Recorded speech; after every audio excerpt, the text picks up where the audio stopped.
Loyalists feared the IRA was going to rise again, as it had done in 1916, as thousands of nationalists marched through Belfast. It was the 50th anniversary of the Easter Rising, when rebels proclaimed Ireland's independence. Their leaders were executed. Loyalist fears were intensified by intelligence reports that the IRA was gearing up again.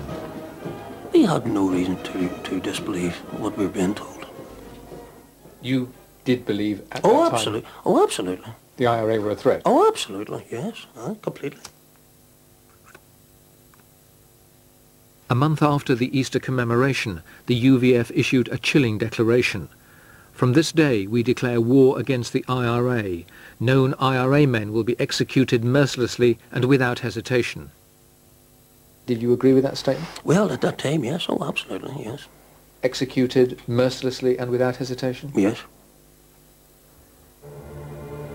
A month later, 4 young barmen from a Belfast hotel felt like a late-night drink after work. They went off to a pub off the Protestant Shankill Road. Whilst having a drink, one of them, 18-year-old Peter Ward, was heard to mention he was from the Catholic Falls Road. Peter and his friends then left the bar by the side door. We come out that door there, and I remember somebody making a command, and all of a sudden shooting started. There was a lot of flashes. The man in front of me was shot. He fell down right away, who was Peter Ward.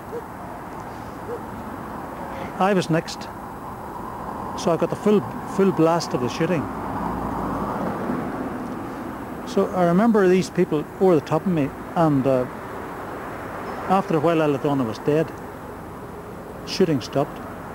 Everything went very silent. And Peter? Peter Ward was taken on the same ambulance as me. According to the pathologist at the time, Peter was dead before he hit the ground. They shot at Peter, and Peter fell. Well, my Peter was shot, and it was the UVF shot him, and he was shot for nothing. He was shot because he was Roman Catholic. Gusty Spence was convicted of the murder of Peter Ward and sentenced to life imprisonment. To this day, Spence maintains his innocence. Well, it has been a heartbreak. It has been a heartbreak. For I'm a woman, I never go anywhere, and I never look to go anywhere because Peter's always there.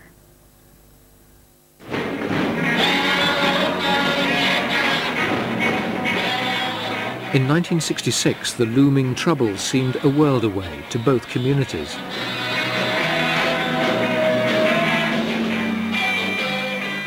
Murder was the exception, not the rule. The province had the lowest crime rate in the United Kingdom. Although Catholics and Protestants tended to live in their own areas, overt sectarianism was rare. My parents always seen what you had to do what you're told. You were taught manners, you were taught how to behave yourself when you went visiting anybody else's home. You were taught to respect other communities. There was no sectarian attitudes from our family in particular. Andy Tirry joined the Ulster Defence Association, the UDA, and went on to become its supreme commander. Someone didn't fly over Northern Ireland and drop some sort of loony gas. And suddenly people woke up one morning as killers. We didn't go to bed one night as ordinary family men and woke up the next morning as killers. Conditions were created in this country whereby people done things they shouldn't have done. Billy Mitchell was later sentenced to life for a double murder.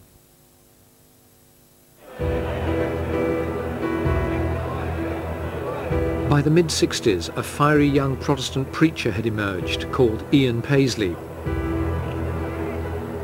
The sectarian genie was out of the bottle. Romanism has controlled in this land for many centuries, and Romanism has bred poverty and ignorance and priestcraft and superstition. Thank God for the liberty of the gospel. There was power with Paisley. There was power in his mannerisms. There was power in his preaching. Something that got right to the bottom of my heart. And this is a man that's going places. This is a man that's doing the Lord's work. And if he's going to do the Lord's work, then I'm going to do it with him. And I would in those days. I would have done anything for Paisley. I seen him as a great Ulster man, and like a lot of others, a second Carson. Paisley saw the growing rapprochement between the Stormont government and Dublin as treachery, a betrayal of the Protestant faith and a betrayal of Protestant Ulster. I wasn't like some person standing alone with a voice of one crying in the wilderness.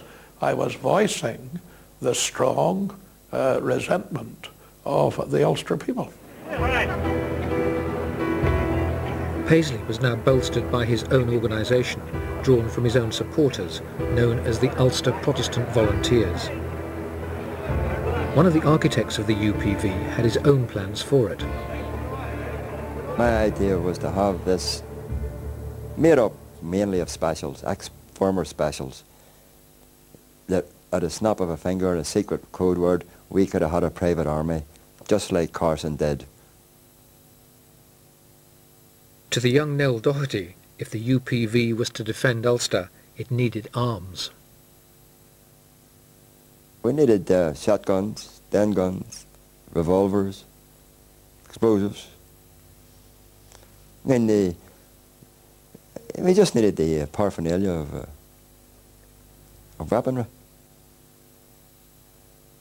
Doherty was sentenced to 2 years for possession of explosives. Paisley disowned him and insisted he knew nothing of what he was doing.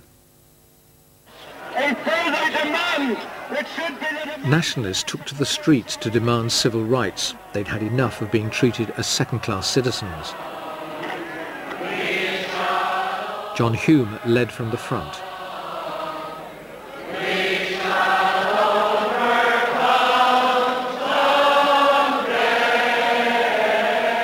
The civil rights movement demanded equality and an end to discrimination.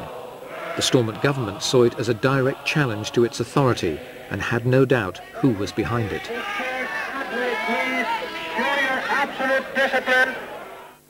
Well, to me it was the beginning of a Republican campaign organised entirely by the IRA, and it was much more significant than any previous campaign.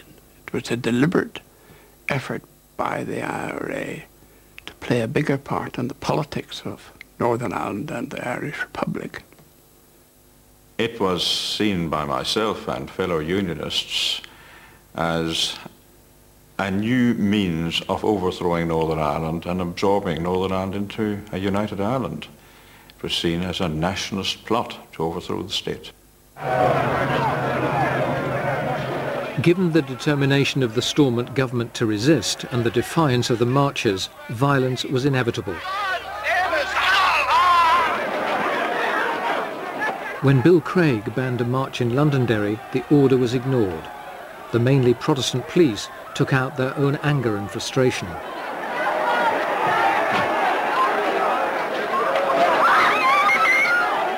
How did you react to the scenes of policemen beating demonstrators over the head? Well, there were a few that got the attention of the media. I didn't see anything wrong with it. You didn't see anything wrong with policemen batoning marchers? Not people who were involved in violence. They weren't marching. Craig paid the penalty for his hard line when he was sacked from the cabinet by Stormont's Liberal Prime Minister, Captain Terence O'Neill. I think that's a mistake that was made all around at that time, was a willingness to appease violence. Paisley shared Craig's view and challenged O'Neill, who'd called a general election, hoping for a vote of confidence. Paisley ran against him.